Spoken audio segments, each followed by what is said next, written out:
by it.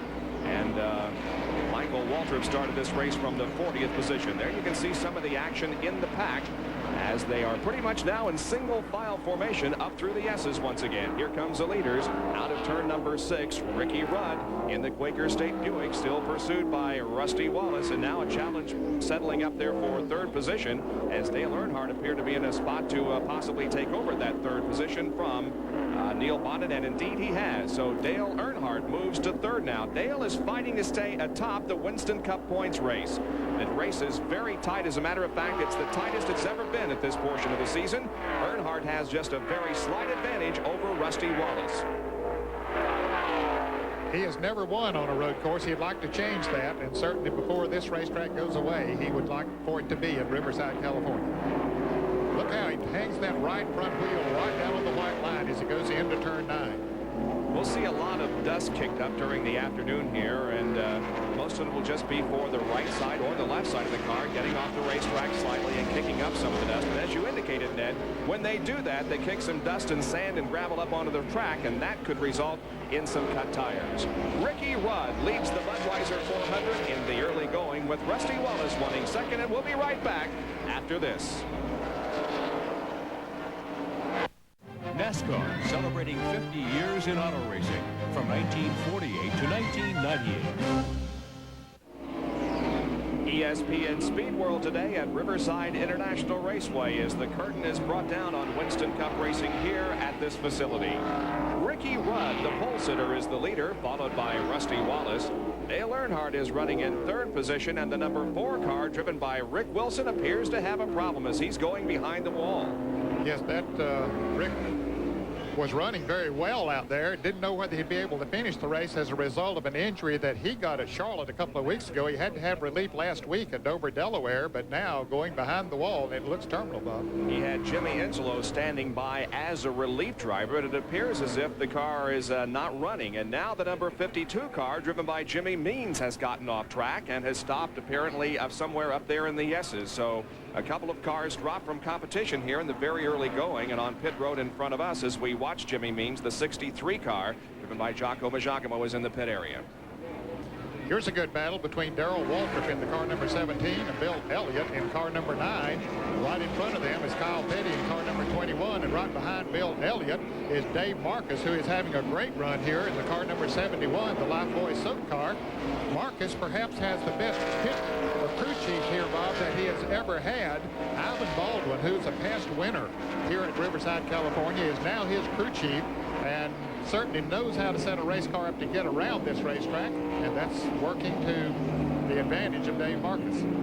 Kyle Petty in the number 21 car is running 6th. Behind him, the 17 of Darrell Waltrip, then Bill Elliott, Dave Marcus, and the 44 car driven by Sterling Marlin. 6, 7, 8, 9, and 10 right here. We talked of the tire situation going into this race. Only 2 drivers began the competition this afternoon on the Hoosiers, namely Jeff Bodine in car number 5 and Tom Kendall in number 76. Still watching Kyle Petty being pursued by Darrell Waltrip, and then here comes Bill Elliott, Dave Marcus, and Sterling Marlin. And there's caution on the racetrack. It'll be a full course caution because it's being given at the start-finish line, and Ricky Rudd comes into turn 9. And now it'll be interesting to see if they come into the pits. And it looks like Rudd is slowing down. Rusty Wallace is not. He wants to lead a lap and get 5 Winston Cup bonus points. And here comes Rudd through that chicane that Dick Bergeron talked about in the opening of our show. Chicane put there in an effort to slow the cars down. There is very little room on pit road for these 43 cars, but here is Ricky Rudd now getting a change of tires on the left side of the car. Number 75 of Neil Bonnet is also on pit road right behind Ricky Rudd, and several others also come in, including Ken Schrader. Morgan Shepherd is in, so is Jeff Bodine, Sterling Marlin, Bill Elliott, Lake Speed, and others servicing on pit road. Now they're changing rubber on the right side of the car of Ricky Rudd. Let's go to Jerry Punch. 4 tire change taking place for Ricky Rudd's Quaker State Buick. He moves down pit road just above Rudd. Levi Garrett car, Jeff Bodine getting tires, and Bodine, one of the few drivers here that qualified on the majority of the field of air on computer tires. Bodine is blocking the pits behind Sterling Marlin. Moving move back out toward turn 1. So the cars begin to move back out onto the racetrack. There is Rusty Wallace, who's the leader, but he did not come in for a pit stop, and so he's right behind the pace car here in our first caution of the afternoon. Last week, of course, we saw a mandatory yellow thrown by NASCAR at the end of 25 laps for the drivers to come in to check their tire wear, but that was not the case here this afternoon. Wallace is in the lead. Dale Earnhardt running in second position as 6 laps out of 95 have been completed in the Budweiser 400.